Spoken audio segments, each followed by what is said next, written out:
नमस्कार सम्पूर्णमा र आज चाहिँ एउटा एकदमै दुःखद खबर तपाईहरुलाई म अपडेट गराउँदैछु। यहाँ चाहिँ यो चाहिँ स्थान हो तपाईको रोङ गाउँपालिका वडा नम्बर 5 नाखोपाको पुच्छार भेकमा चाहिँ एउटा कंकाल भेटिएको छ।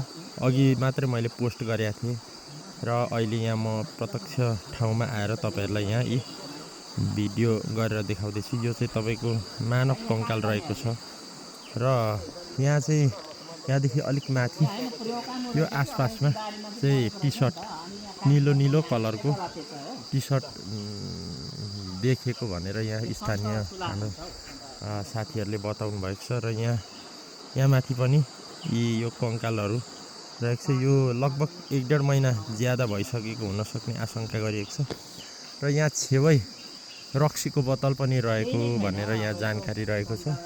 अनि यो चाहिँ कुकुरहरुले नै अब यो चाहिँ अब एकदम सडेपछि चाहिँ यो तानेर तल पुर्याएको हो कि भन्ने यहाँ अनुमान गरिएको छ र यहाँ मान्छेहरु पनि अघि उपस्थित भइसक्नु भएको छ। यहाँ चाहिँ यो अलैचीबारी फाड्ने क्रममा चाहिँ यो